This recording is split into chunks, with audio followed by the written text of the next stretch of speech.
ദേ ഈ പെൺപിള്ള നിങ്ങളുടെ ജീവിതത്തിൽ വന്നതിന് ശേഷമാണ് നിങ്ങൾക്ക് എന്നെ വേണ്ടാതായത്. വേറെ ഒരുത്തിയും കൊണ്ട് അനുഭവിക്കാൻ ഞാൻ സമ്മതിക്കത്തില്ല.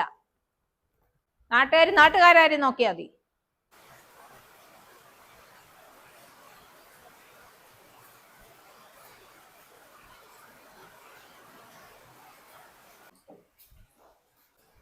അമ്മ ഈ മഴയത്ത് തണുപ്പത്ത് വന്ന് നിക്കുന്ന ഞാൻ അകത്തെല്ലാം നോക്കി.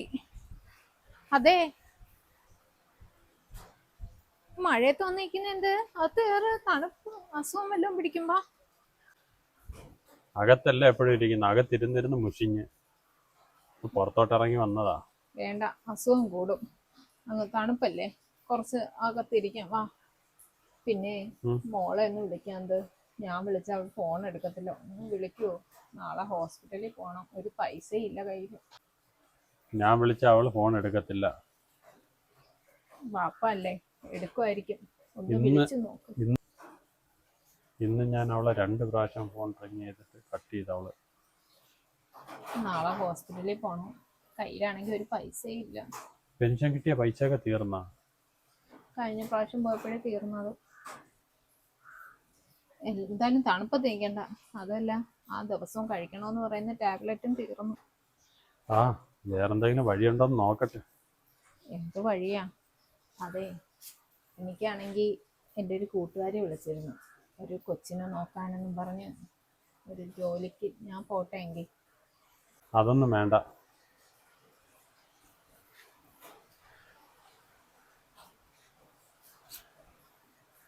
കയ്യിലുള്ള സമ്പാദ്യമെല്ലാം മക്കൾക്ക് എഴുതി കൊടുക്കുന്ന ഓരോരുത്തരുടെയും പാഠമാണ് എൻ്റെ ജീവിതം.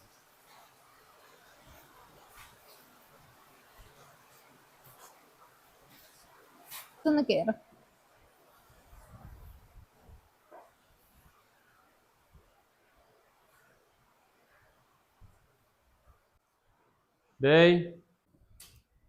എന്താ വിളിച്ച?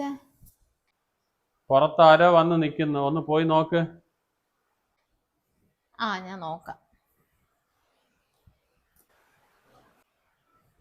കേറി വാ ഇങ്ങോട്ട്, പുറത്തൊന്നും നിൽക്കണ്ടവാ. അത് അപ്പുറത്തെ വീട്ടിലെ പയ്യനെ. വാ മോനെ. മാമി, ഇത് പോസ്റ്റ്മാൻ തന്നു വിട്ടാണ്, വക്കീൽ നോട്ടീസ് എന്ന് പറയുന്നു. ആ മാമ സുഖാണോ? മാമാക്ക് ഇപ്പൊ എങ്ങനെയുണ്ട്? ഇരിക്കും, ചായ എടുക്കാം. ഇരി. ആ മോനെ ഇരി.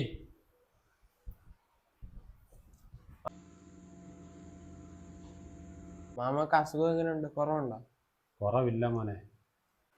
അതിങ്ങ് കൊണ്ടുപോടെ, അതെന്താണെന്ന് നോക്കട്ടെ.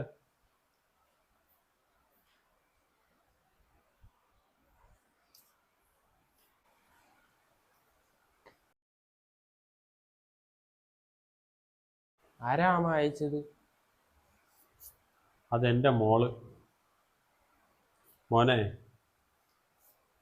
എൻ്റെ ജീവിതകാലം മുഴുവനുള്ള സമ്പാദ്യം അവൾക്ക് ഞാൻ കൊടുത്ത്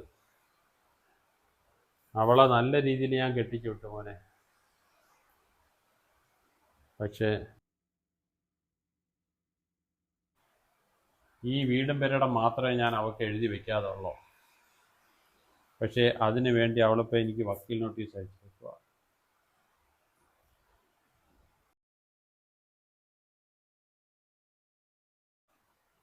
ഞാൻ അസുഖക്കാരനായതിനു ശേഷം അവളെന്നെ തിരിഞ്ഞു നോക്കാറില്ല.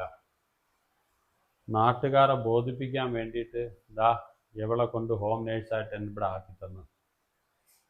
എന്നിട്ട് അവൾ തന്നെ പറഞ്ഞു വരുത്തി ഞാൻ കെട്ടിയതാണ്.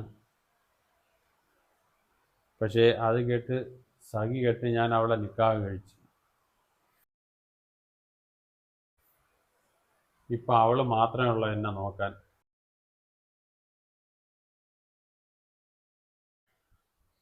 അവൾ ജോലിക്ക് പോയി കൊണ്ടുവന്നാണ് എൻ്റെ കാര്യങ്ങൾ നോക്കുന്നത്. അപ്പം എനിക്ക് അസുഖം കൂടിയപ്പോൾ അവൾ കുറച്ച് ദിവസം കൊണ്ട് ജോലിക്ക് പോകുന്നില്ല. അപ്പം എൻ്റെ കാര്യം നോക്കി അവളിവിടെ നിൽക്കുക.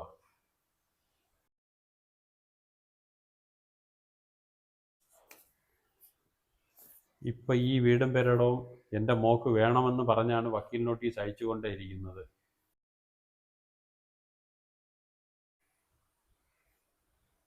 അവൾ പറഞ്ഞുകൊണ്ട് നടക്കുന്നത് അവളെ ഉമ്മാക്ക് സ്ത്രീധനം കിട്ടിയ സ്വത്ത് കൊണ്ടാണ് ഈ വീടും പെരടം ഉണ്ടാക്കി വെച്ചേക്കുന്നതെന്നാണ് പറയുന്നത്. പക്ഷെ അതൊന്നുമല്ല. ഞാൻ ഇത്രയും നാൾ എൻ്റെ കഷ്ടപ്പാടാണ് ഈ കാണുന്നത്.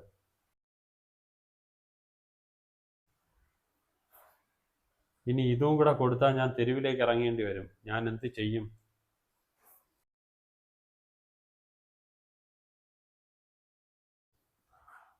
ഇത് ഞാൻ അവൾക്ക് കൊടുത്തു കഴിഞ്ഞാൽ എൻ്റെ അവസാനം ഞാൻ ആവും.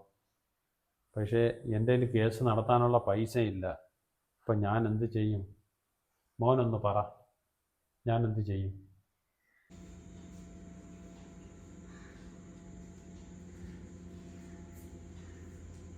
ശരി മാമ, പോട്ടെ. ആ മോനെ.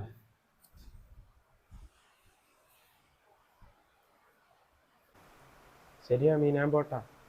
മാമാക്ക് വല്ല ആവശ്യം വല്ലതും ഉണ്ടെങ്കിൽ പറയണേ. ആശുപത്രി വല്ലതും കൊണ്ടുപോകണമെങ്കിൽ പറയണേ. എന്റെ നമ്പർ ഉണ്ടല്ലോ. ആ ഉണ്ട് മോനെ. ശരി മാമി. അതെ, എന്നെ എന്ത് വേണമെങ്കിലും അവര് ചെയ്തോണ്ട് മോനെ. സുഖമില്ലാത്ത വാപ്പാന്ന് പോലും അവർ ആലോചിക്കാറില്ല. ദേഹോപദ്രവമൊക്കെ ഏൽപ്പിക്കും വന്ന് കയറിയ. എന്തെങ്കിലും ഉണ്ടെങ്കിൽ ഞാൻ ഒന്ന് വിളിക്കും മോനെ. നാട്ടുകാരെങ്കിലും വിളിച്ചോണ്ട് പറഞ്ഞാൽ ഞങ്ങൾക്ക് ആരുമില്ല. ശരി മാമി, ഞാൻ വിളിക്കാം.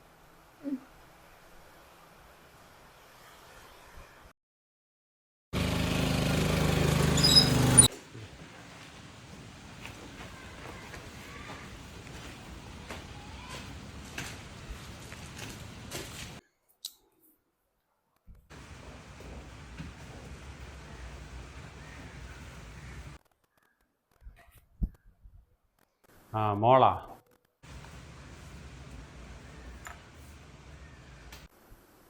മോള് വാപ്പായെ കാണാൻ വന്നതാണോ അതോ ഈ വീടും പെരടം കൊണ്ടുപോകാൻ വന്നതോ?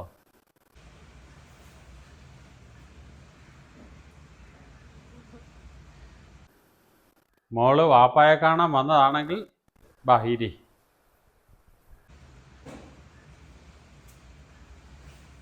പിന്നെ മോള് ഈ വീടും വസ്തുവിനാണ് വന്നതെങ്കിൽ മോള് നിൽക്കണമെന്നില്ല.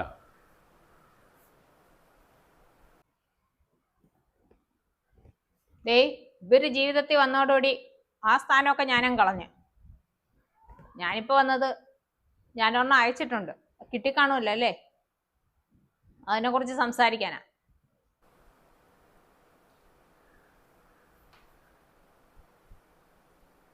നിങ്ങളെ നോക്കാൻ ഏൽപ്പിച്ചല്ലേ, പിന്നെ അങ്ങ് വീട്ടുകാരിയായി. എവിടെ കിടന്ന സൈസോ എന്തോ. പെണ്ണുപിള്ള നിങ്ങൾ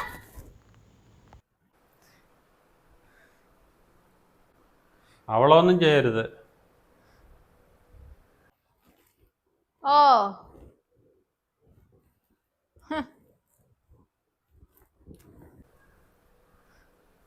നീയല്ലേ അവളിവിടെ ജോലിക്ക് കൊണ്ടാക്കി തന്നത്? അപ്പൊ ഞാൻ കരുതിയില്ല ഇങ്ങനെയുള്ളവരാണെന്ന്. നീയല്ലേ പറഞ്ഞത് അവളെൻ്റെ ഭാര്യയാണെന്ന്? ഇപ്പം 6 മാസം കൊണ്ട് അവളാണ് എന്നെ നോക്കുന്നത്. അവള് ജോലിക്ക് പോയി കൊണ്ടുവന്നാണ് അവൾ എന്നെ നോക്കുന്നത്.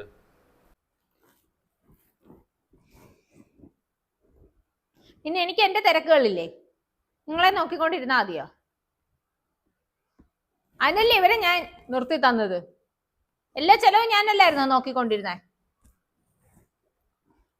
വയസ്സാം കാലത്ത് ഒരു പെണ്ണും കെട്ടി. നീ 6 മാസമായിട്ട് നീ ഇങ്ങോട്ട് എന്നെ തിരിഞ്ഞു നോക്കാൻ വന്നിട്ടുണ്ടോ? ഓ, ഞാൻ നോക്കിയന്നെ ആയിരുന്നു. അവസാനം എനിക്ക് നീ അയച്ചു തന്നതാണിത്, വക്കീൽ നോട്ടീസ്. ഇത് ഞാൻ തരത്തില്ല. ഇതേ എന്റെ ഉമ്മായിക്ക് സ്ത്രീധനം കിട്ടിയതാ, അല്ലാതെ നിങ്ങളുണ്ട്. ഉമ്മായിക്ക് സ്ത്രീധനം കിട്ടിയതോ? ആര് പറഞ്ഞ്? അതെനിക്കറിയാം. അപ്പൊ ഇതിന് അവകാശി ഞാൻ തന്നെയാണ്. ഇതിന്റെ അവകാശി ഞാൻ തന്നെയാണ്. ഞാനാണ് ഇതിന്റെ അവകാശിയെങ്കിൽ ഞാൻ തന്നെ അനുഭവിക്കും, അല്ല മറ്റുള്ള ഒരുത്തിക്കും കൊടുക്കത്തില്ല. ഇത് എന്റെ വിയർപ്പാണ്. ആ, എന്തായാലും അവകാശം എനിക്കല്ലേ, നിങ്ങളുണ്ടാക്കിയാലും ഉമ്മാടതായാലും. നിങ്ങൾ ഒരേ ഒരു മോള് ഞാനാണ്, അപ്പൊ എനിക്കാണ് എന്റെ അവകാശം. അത് ആർക്ക് കൊടുക്കണമെന്ന് തീരുമാനിക്കുന്നത് ഞാനാണ്.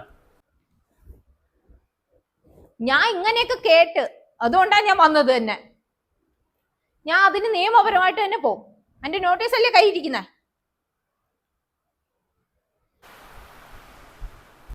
5 മാസത്തിന് മുമ്പേ ഈ വീടും വസ്തുവും ഞാൻ എവളെ പേരിന് രജിസ്റ്റർ ചെയ്തു.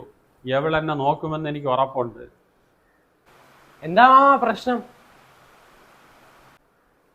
ഇതിനു വേണ്ടി മോളിവിടെ നിന്ന് നിൽക്കണ്ട. നിങ്ങളുണ്ടല്ലോ. നിർത്ത്. ഇവിടെ ചോദിക്കാനും പറയാനും ആരില്ലേ? ഞാൻ നാട്ടുകാരെ വിളിച്ചു കൂട്ടും. ഉള്ള കാര്യം പറയോ?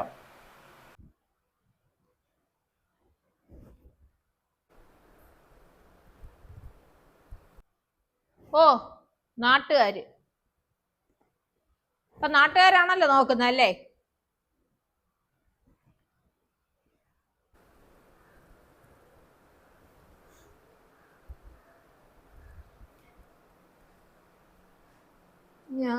ഞാനൊന്നും അറിഞ്ഞില്ല. വേറെ ഒരുത്തിയും കൊണ്ട് അനുഭവിക്കാൻ ഞാൻ സമ്മതിക്കത്തില്ല. ഞാനൊന്നും അറിഞ്ഞില്ല. അതിനു വേണ്ടിയായിരിക്കും ഇവള് നിങ്ങളെ മുതൽ കണ്ടിട്ടാണ് നിങ്ങളെ കെട്ടാൻ വന്നത്. കോടതി നോട്ടീസ് അയച്ചേക്കല്ലേ, അത് കോടതി നോക്കിക്കോളും. ഞാനും എന്റെ വാപ്പായും തമ്മിലുള്ള നീ ഇതിനകത്ത് ഇടപെടണ്ട. നാട്ടുകാരും നോക്കിയാ മതി. ഞാൻ ഇപ്പൊ പോന്ന്. പക്ഷേ ഇത് എന്റെ പേര് രജിസ്റ്റർ ചെയ്തിരിക്കണം. അതുകൂടെ പറയാനാ ഞാൻ വന്നത്. ഇവിടെ കിടന്ന് ബഹളം വെച്ചാ ഞാൻ നാട്ടുകാരെ വിളിച്ച് കൂട്ടും. നീ ആര്? ഞങ്ങളെ കുടുംബകാര്യത്തിൽ ഇടപെടാൻ നീ ആര്? ഞാൻ ഈ നാട്ടുകാരന്. ഞാൻ ദാ ഇപ്പൊ പോന്ന്. ഞാൻ വരും. ഇറങ്ങ്. ഓ,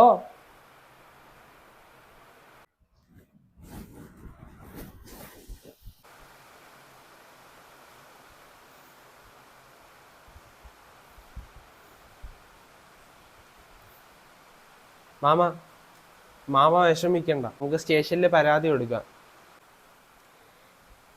മോനെ, എന്റെ പേരിൽ എഴുതി വെച്ചൊന്നും ഞാൻ അറിഞ്ഞില്ല.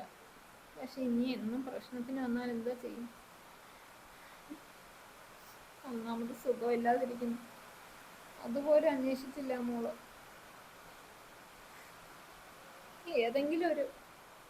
എന്തെങ്കിലും ഉണ്ടായിരുന്നു ഞാൻ ഇവിടെ നിന്ന് ഇറങ്ങിക്കൊടുക്കായിരുന്നു.